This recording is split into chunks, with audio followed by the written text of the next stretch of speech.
কিয়ামতের ময়দান হবে হিন্দুস্তান নয়, কিয়ামতের ময়দানটা হবে আল আকসার ময়দানটা, ফিলিস্তিনের ময়দানটাই হবে কিয়ামতের ময়দান।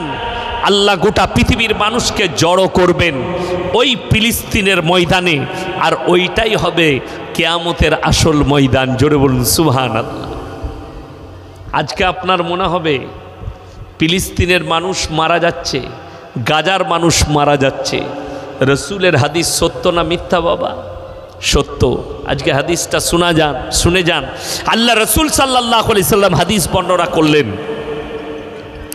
খোরাসান থেকে এমন একটা দল বের হবে, যখন মুসলমানদের গণহত্যা শুরু হবে গাজার ফিলিস্তিনে, মুসলমানের খোরাসান থেকে পাহাড় পর্বত উঁচু নিচু জায়গা থেকে এমন একটা যোদ্ধা বের হবে, যে যোদ্ধার কমান্ডার হবে ইমাম মেহেদী। জোরে বলুন সুবহানাল্লাহ। তারা যখন অত্যাধুনিক অস্ত্র নিয়ে যুদ্ধ করতে শুরু করবে, পৃথিবীর আর কোনো শক্তি দাঁড়িয়ে থাকতে পারবে না। আপনি মনে করছেন আমি খুব ভালো জায়গায় আছি, গোরাপ থানায় বাস করছি, শান্তিতে আছি।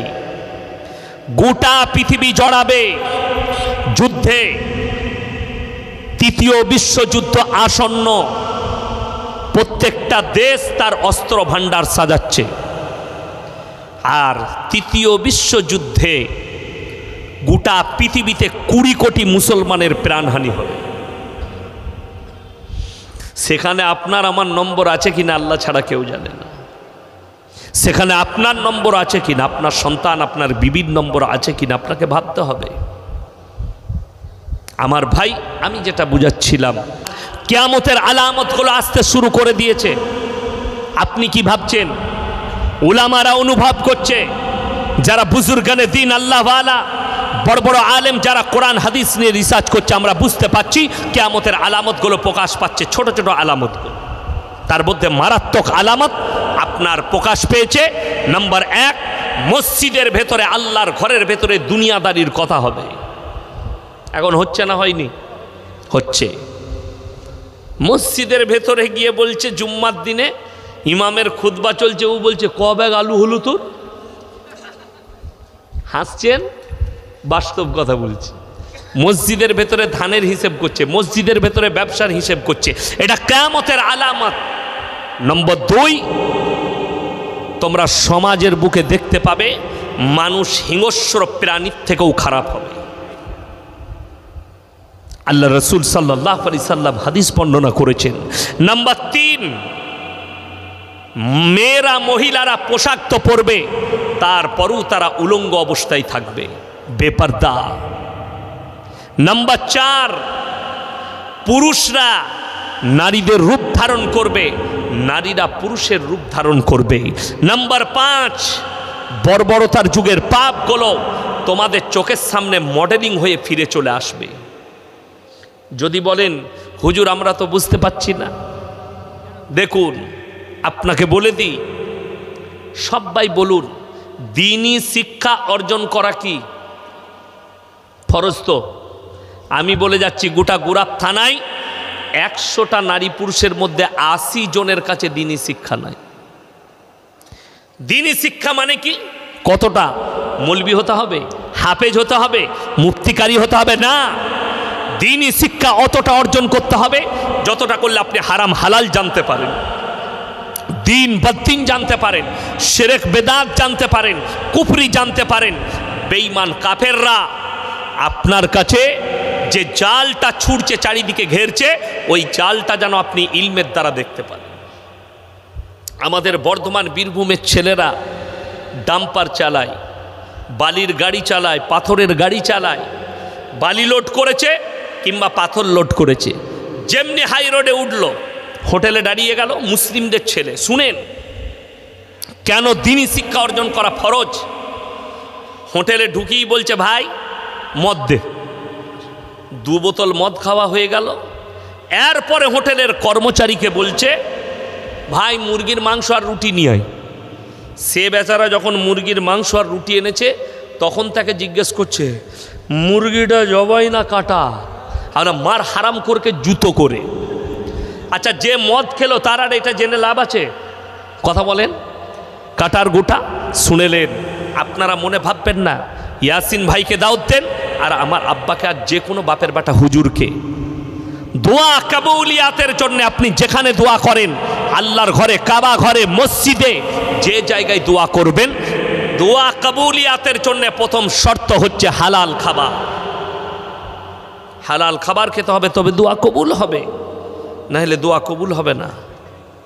কিন্তু বড় কষ্টের বিষয়, এই ছেলে এ মদকে হালাল ভেবে আর মনে করেছে আমি মুরগি খেতে গেলে আমাকে জবাইটাই খেতে হবে।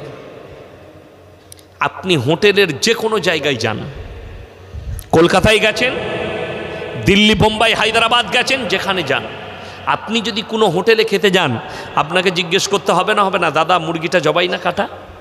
করতে হবে না? করতে হবে। কেন? আপনার জন্য শর্ত হচ্ছে হালাল খাবার, আপনাকে জিজ্ঞেস করতে হবে। তো আপনি এটা বুঝে গেলেন আমাকে জবাই করা মাংস খেতে হবে। সকালবেলায় উঠে আপনি আপনার বাজারে গেছেন, গিয়ে বলছেন এ রাত্রে জলসা শুনেছি 1 কেজি জবাই করা মাংস দে। কিনছেন জবাই করা মাংস, কিন্তু টাকাটা আবার সুদের টাকা, সেই একই মাল দাঁড়িয়ে গেল। কথা বুঝাতে পারলাম? টাকাটা হারাম, খাবারটা হারাম হয়ে গেল। আমার বন্ধুগণ, লটারি কেন হারাম? সকলে বলুন, রুজির মালিককে, ভাগ্যের মালিককে আল্লাহ। আমাদের মুসলমান কত নিকৃষ্ট বলে দিই। ভাগ্যের মালিক যদি আল্লাহ হয়, এই লটারির দোকানে গিয়ে কি বলছে জানেন? আমাকে 4-এর ঘরটা দে, ওটা আমার লাকি নম্বর। বলে না? বলে না? এইটার কারণে তোমার ঈমান চলে গেল। একটা কাগজকে ভাগ্যের মালিক মনে করেছো। আমার ভাই, আমার মতো 100টা মৌলবি ধরা পড়বে, 100টা হুজুর ধরা পড়বে কিয়ামতের দিনে। সমাজকে ধোঁকা দিয়েছ, প্রতারণা করেছো, প্রবঞ্চনা করেছো। মুসলমান কতটা নিকৃষ্ট আপনারা মোবাইলে নিশ্চয় দেখেছেন অনেকে। বাংলাদেশের এক চাচা লটারির টিকিট কেটেছে, মুখে দাড়িও আছে, মাথায় টুপিও আছে, মসজিদে ঢুকে বলছে আল্লাহ গো, 1 ঘর কেটেছি আল্লাহ, 1 কোটি ফেলি দিও, আমি জীবন আর তোমার ঘর থেকে বেরোবো না। জোরে বলুন নাউজুবিল্লাহ। এই দোয়া, হারাম দোয়া কখনো আল্লাহর কাছে চাওয়া যায়? এই মুসলমানকে কে বুঝাবে? লটারির টিকিট হারাম এই জন্যে, ভাগ্যের মালিক হচ্ছেন আল্লাহ, তকদিরের মালিক হচ্ছেন আল্লাহ, রুজির মালিক হচ্ছেন আল্লাহ। 5টা জিনিসকে আল্লাহ গোপন করলেন। কটা বললাম? কথা বলেন। 5টা। 1, 2, 3, 4, 5। এই 5টা জিনিস কি কি গোপন করলেন? কার কাছে? গোটা পৃথিবীর মানুষের কাছে আল্লাহ গোপন করলেন। এমনকি নবী, পয়গম্বর, রসুল সকলের কাছে গোপন করলেন। নাম্বার 1, সূরা লুকমানের একবারই শেষ আয়াত, ইন্নাল্লাহা ইনদাহু ইলমুস সাআহ। কিয়ামত কবে হবে আমি আল্লাহ ছাড়া পৃথিবীর কেউ জানে না। কিয়ামতটা কবে হবে আমি আল্লাহ ছাড়া পৃথিবীর কেউ জানে না। 1 নম্বর, ইন্নাল্লাহা ইনদাহু ইলমুস সাআহ। আল্লাহর হাবিব সাল্লাল্লাহু আলাইহি সাল্লামের কাছে একাধিকবার বেঈমান কাফেররা প্রশ্ন করেছে কিয়ামতটা কবে হবে। এখনো করে যাচ্ছে অনেক লোক, নাস্তিক, বেঈমান, নেমক হারাম, আল্লাহ বিরোধী, রসুল বিরোধী। এদের প্রশ্ন, এই মৌলবীরা বলছে কোরআন হাদিস থেকে কিয়ামতটা কবে হবে তোমরা বলে দাও। অনেক জনের প্রশ্ন, মানুষ মারা যায়, মিটে যাচ্ছে, মিটে না? মিটে না। 5 বৎসর পরে কবরে আর কিছু থাকে? থাকে না। 5 বৎসর 10 বৎসর পরে কবরে কিচ্ছু থাকে না, খালি মাটি, হাড় গোড় সব মিটে যায়। মানুষ মারা গেলে পানিতে ফেলে দেওয়া হয়, মাছ ফাঁস, জীব জন্তু, প্রাণী তাকে খেয়ে ফেলেছে। অনেক মানুষ পুড়ে ছাই হয়ে যায়। আল্লাহ এদেরকে কি করে দাঁড় করাবেন? ওনারাই কি করে দাঁড় করানো হবে? ওই জন্যে আল্লাহ তাআলা কোরআনে কসম খেলেন যে মদ মুসলমানের জন্য স্পর্শ করা হারাম। কোন মৌলবি হালাল বলে দিল? কিন্তু আল্লাহর হাবিব সাল্লাল্লাহু আলাইহি সাল্লাম খবর এলো, ইয়া রাসূলুল্লাহ আপনার চাচা যান যেন মৃত্যুর শয্যায় আছেন, মারা যাবেন। আল্লাহর নবী ছুটলেন কার কাছে? চাচার কাছে। চাচার হাতটা টিপে ধরে বললেন, হে আমার চাচা, আপনি একবার খালি কলমাটা পড়ুন, আমি আল্লাহর কাছে আপনার জন্য কেঁদে কেঁদে ক্ষমা চাইব। নবীজি চাচার উত্তর কি বেরিয়ে এলো জানেন? হে আমার ভাইপো, আমি যদি বার্ধক্যে কলমা পড়ি, লোকে বলবে মৃত্যু ভয়ে কলমা পড়েছে, আমি কলমা পড়তে পারবো না। আল্লাহ তাআলা আয়াত পাঠালেন, ইন্নাকা লা তাহদি মান আহবাবতা ওয়ালাকিন্নাল্লাহা ইয়াহদি মান ইয়াশা। হে আমার বিশ্ব নবী, পৃথিবীর মানুষকে বলে দাও, হিদায়েতের দপ্তরটা আমার আল্লাহর হাতে, আমি তোমার হাতে হিদায়েত দিইনি। আমার ইচ্ছা নেই, তোমার চাচা কলমা পড়তে পারবে না। রসুলের চোখ দিয়ে পানি। আল্লাহ নবী সাল্লাল্লাহু আলাইহি সাল্লামের চাচা যান দুনিয়া ছাড়লেন। এরপরে নবীজির দাড়ি মুবারক ভিজে গেল চোখের পানিতে। চাচা তো কলমা না পড়ে চলে গেল। আল্লাহকে অনুরোধ করলেন, আল্লাহ তুমি আমাকে যতদিন না নিষেধ করবে, আমি আমার চাচার জন্য কেঁদে কেঁদে ক্ষমা চাইব। নবীজি চাচার জন্যে কাঁদতে লাগলেন। আমার বন্ধুগণ, আমার ভাই, আল্লাহ তাআলা দুজনকে নসিহত করলেন। কজনকে বললাম? দুজনকে, মুমিনকে এবং নবীকে। নবী এবং মুমিনকে। আল্লাহর কাছে মূল্য দুজনের। কজনের বললাম? দুজনের, মুমিন এবং পয়গম্বর। পয়গম্বররা মাসুম, জান্নাতি, আর মুমিন হচ্ছে আল্লাহর বন্ধু। জোরে বলুন সুবহানাল্লাহ। মুমিন আল্লাহর বন্ধু। ওই জন্য আমার বন্ধুগণ, আমার ভাই, আল্লাহ তাআলা আয়াত পাঠালেন জিবরিল আমিনকে বলে, কি? মা কানা লিন-নবিয়্যি ওয়াল্লাযীনা আমানু আন ইস্তাগফিরু লিল মুশরিকিন ওয়ালাউ কানু উলি কুরবা। হে আমার নবী এবং মুমিনরা, কান খুলে শুনে নাও, যারা বেঈমান কাফের মুশরিক হয়ে মারা গেছে, বদ্দিন হয়ে মারা গেছে, তাদের জন্য দোয়া করতে পাবে না, যদিও তারা তোমাদের নিকটতম আত্মীয় হয়। নবীজির হাত নেমে গেল, চাচার জন্য আর দোয়া করতে পায়নি। ভাই, আপনারা একটু জমে জমে বসে যান, আর পেছনে যারা আসছেন সামনের দিকে এসে জায়গা আছে, এসে বসে যান। ভাই একবার তাকবীর দেবো, এগিয়ে চলে আসুন তো, সামনের জায়গাগুলো পূরণ করুন। নারায়ে তাকবীর। এগিয়ে আসুন, এগিয়ে আসুন, নিজের সামনের জায়গাগুলো একটু পূরণ করে নেন। মাশাআল্লাহ, আপনারা এগিয়ে চলে আসুন না, অনেকটা জায়গা আছে, এগিয়ে আসুন। মাশাআল্লাহ, এগিয়ে আসুন, পেছনের ভাইরা বসতে পারবেন। এগিয়ে চলে আসি। মাশাআল্লাহ, সামনের জায়গাগুলো পূরণ করে নেন। হ্যাঁ, মাশাআল্লাহ, এগিয়ে আসুন। জাযাকাল্লাহ, এগিয়ে চলে আসুন। মাশাআল্লাহ, এগিয়ে আসুন। মাশাআল্লাহ, চলুন। কমিটির যারা ভাই আছেন তাদেরকে অনুরোধ করব, আপনারা মানুষগুলোকে সাইজ করে করে বস করান, পেছনে দাঁড়িয়ে থাকেন। যেখানে জায়গা আছে সেই জায়গাগুলো আপনারা বলে বলে পূরণ করা। বারবার স্টেজে ডিস্টার্ব করবেন না, আর দ্বিতীয়বার বলবেন না আমার কাছে। আর দ্বিতীয়বার যেন আমি এই কথা না শুনি যে এগিয়ে বসতে বলুন। যার মন যাবে সে জায়গা খুঁজে বসে যাবে। বারবার এগিয়ে বসা। 1 কুইন্টালের মৌলবিকে দাওয়াত দিয়ে এত ছোট জায়গা করেছেন কেন? কথাটা বুঝতে পারেননি? বড় জায়গা করতে হতো। যাই হোক, আপনারা জমে জমে বসুন, তাইলেই হবে। তো আমি যেটা বলছিলাম, নবীজিকে নিষেধ করলেন। আপনারা বলুন, আমি আর কোন ক্ষেতের মূলি আমরা মৌলবীরা হুজুররা, যে আপনি আমাকে বলছেন দোয়া করে গাঁজাখোরকে, মাতালকে আর সুদখোর, যে জীবনটা সুদের ওপরে কাটালো, তাকে আপনি কি করে জান্নাতে পাঠাবেন? ইমানদারের সঙ্গে বলুন। আমি এখানে যদি কোনো বাপ থাকেন, কোনো এরকম লোক থাকেন ইমানদার, যে বলতে চাইছেন সারা জীবন সুদ হয়েছে, তা কি হয়েছে? সে তো মুসলিম ঘরের ছেলে, তার লেগে কি দোয়া করা যাবে না? আমি আপনার কাছ থেকে শিখতে চাই, দোয়াটা কি করবো আপনি শিখিয়ে দেন। আপনি আমাকে শিখিয়ে দেন দোয়াটা কি করবো, আল্লাহকে কি বলবো আমি তাকে? আল্লাহ সারা জীবন গাঁজা মদ খেয়েছে, মজের ভাঁটিতে ছিল, আমাকে যখন দেশি মুরগি খাইয়েছে আর 5,000 টাকা দিয়েছে, একে জান্নাতে দিতেই হবে। তো সে হুজুর আগে মার খাবে না? খাবে না?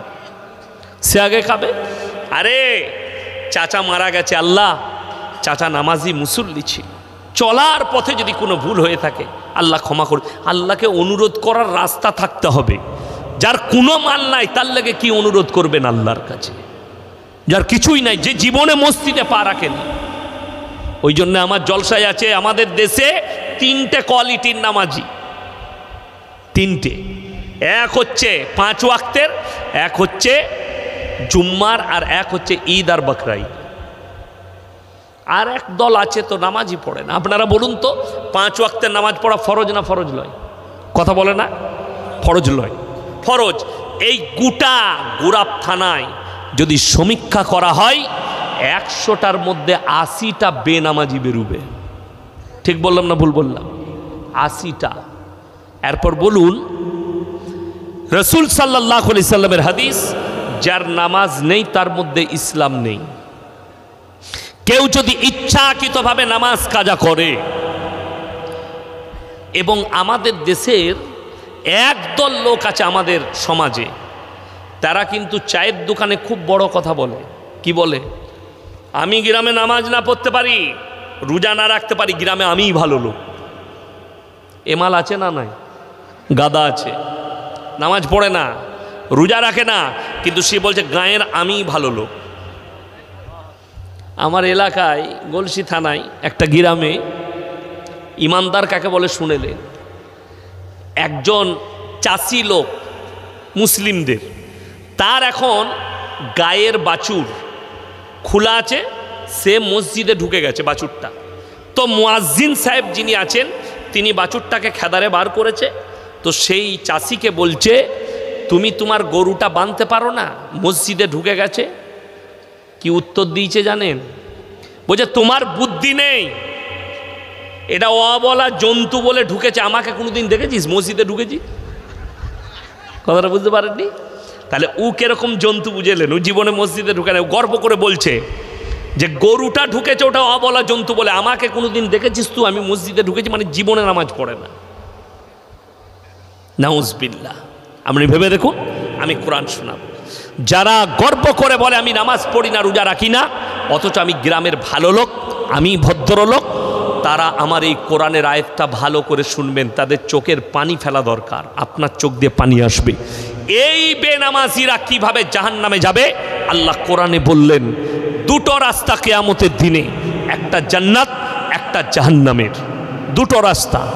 জান্নাতীরা জান্নাতের রাস্তায় যখন প্রবেশ করবে, আর জাহান্নামীরা জাহান্নামের রাস্তায় যাবে। আমার আল্লাহ কোরআনে বললেন, কি বললেন? জান্নাতীরা প্রশ্ন ছুড়বে জাহান্নামী দিওকে, ফি জান্নাতি ইয়াতাসাআলুনা আনিল মুজরিমিনা মা সালাকাকুম ফি সাকার। তোমরা কেন জাহান্নামে যাচ্ছ? এই দাঁড়াও, তুমি তো বলতে ভালো লোক, তুমি বলতে ভদ্রলোক। কোরআন বলছে তারা 1 নম্বর উত্তর যেটা দিবে সেটা মারাত্মক ডেঞ্জার উত্তর। কারা? সেই জাহান্নামীরা। তারা দুঃখ প্রকাশ করে বলবে, ক্বালু লাম নাকু মিনাল মুসাল্লিন, আমরা নামাজি মুসল্লিদের মধ্যে ছিলাম না। হাত তুলে বলুন না সবাই 5 ওয়াক্তের নামাজি হব, জোরে বলুন না ইনশাল্লাহ। হাত তুলে জোরে বলুন ইনশাল্লাহ। নামাজ কেউ ইচ্ছাকৃতভাবে ছাড়বেন না। আপনি মাঠে আছেন, পবিত্র আছেন, গায়ে গেঞ্জি আছে, টুপিটা নাই, উজু করার পানি আছে, জোহর হয়ে গেছে, মুনিস লাগানো আছে, আপনি উজি করে এলের মাথায় যদি পবিত্র থাকে জায়গাটা, আপনি নামাজ পড়েলেন গামছা বিছিয়ে, নামাজটা আদায় করেলেন, আপনার নামাজ হয়ে যাবে। টুপি ছাড়া, টুপিটা নাই, নামাজ হয়ে যাবে। টুপি সুন্নাত। কারোর কাছে যদি টুপি না থাকে আর নামাজের সময় হয়, সে বিনা দ্বিধায় নামাজ পড়বেন, নামাজ আদায় হয়ে যাবে, নামাজের নেকিটাও পরিপূর্ণ পাবা। ইচ্ছাকৃত নয়, নাই আপনি পড়লেন না। আমার মুসলমান ভাই, এরা প্রথম উত্তর দিবে ক্বালু লাম নাকু মিনাল মুসাল্লিন, আমরা মুসল্লিদের মধ্যে ছিলাম না। ওয়া লাম নাকু নুতিমুল মিসকিন, আর আমরা মিসকিনকে খানা খাওয়াইতাম না, তাই আল্লাহ আমাদেরকে জাহান্নামে পাঠিয়েছে। এই আমাদের দেশের মা বোন ভাই, আমরা মিসকিন আর ফকিরের পার্থক্য জানি না। মিসকিন আর ফকির, এদের মধ্যে বহুত পার্থক্য আছে। ফকির মানে যার কিছু আছে। গত 2 বছর আগে বোম্বের হাজি আলিতে একজন ভিখারি ভিক করতো, অনেকজন ভিক করে, সেও ভিক্ষা করে, সে কিন্তু অনেক পুরনো ভিখারি। রাতের বেলায় সে দামি দামি হোটেলে খেতে যেত। পুলিশের নজর পড়েছে, যে ঝুপড়িতে থাকে ইনকাম ট্যাক্স অফিসারদের রেড পড়েছে, তার ঝুপড়িতে গিয়ে দেখছে 5 কোটি টাকা বেরোইছে। আপনার বাতানগড়ে যদি কারো 5 কোটি টাকা থাকে, সে ফকির না বড় লোক? বড় লোক।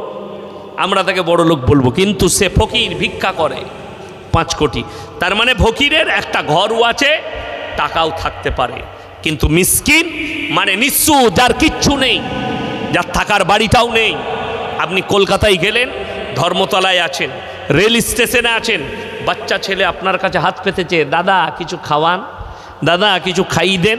তাকে হোটেলে নিয়ে গিয়ে, কোনো দোকানে নিয়ে গিয়ে জান ভরে খাইয়ে দেন, আপনি নেকি পাবেন।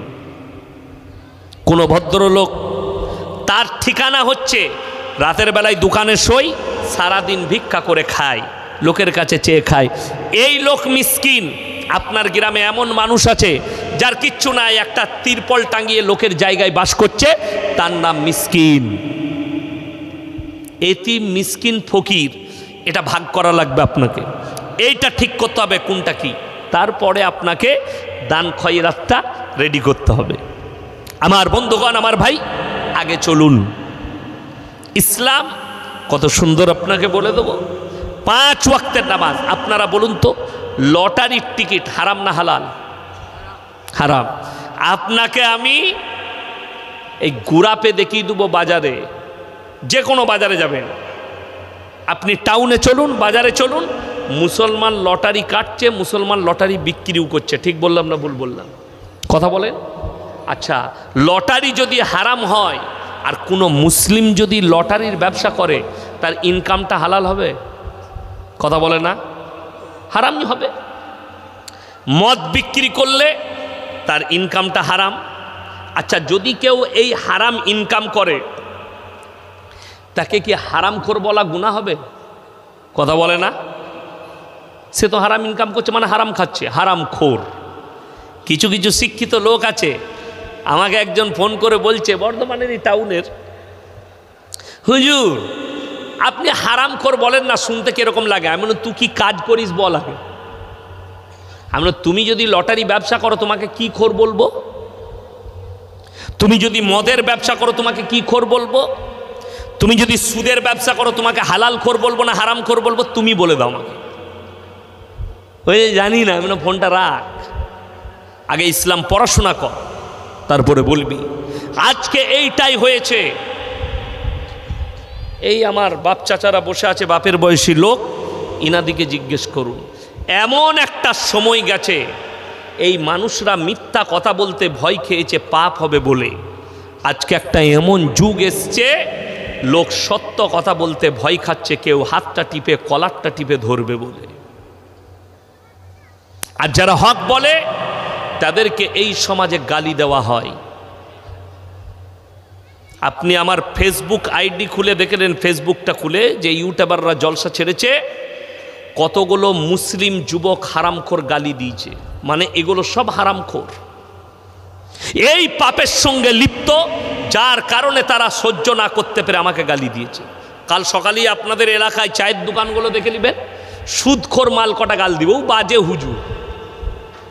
আচ্ছা, তোরা গাল দিলে সুদ কি করে হালাল হবে? হালাল হবে? হবে না। আজকে কষ্টটা ওইটাই। আজ মুসলমান কেন সুদ ছাড়েনি? মুসলমান কেন মদ ছাড়েনি? মুসলমান কেন নামাজ পড়ে না?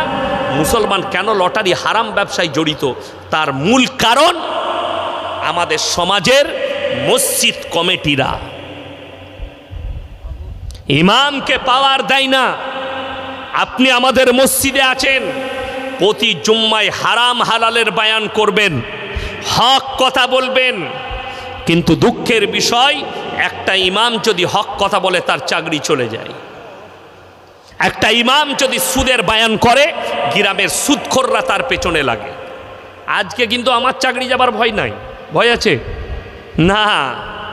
আমাকে যদি কমিটির লোক বলে, হুজুর এত কড়া বয়ান করবেন, আমার গাড়ি রেডি আছে, নামবো, পালামো, পয়সা ফেক, তামাশা দে। আবার যেখানে আইব এই কথাই বলবো, লিতে পারিস তা লিবি, না হলে লিস না। বড় কষ্ট লাগে। আপনি আপনার ইমামকে পাওয়ার দিয়ে দেখুন, গ্রাম থেকে পাপ মুছবে, সুদ মুছবে, হারাম মুছে যাবে। কিন্তু বড় দুঃখের বিষয়, আমরা করতে পারি না, আমরা রাখতে পারি না, ইমামকে পাওয়ার দিতে পারি না। ওই জন্যে সমাজের এই দুর্দশা শুনেলেন আমার বন্ধুগণ, আমার ভাই।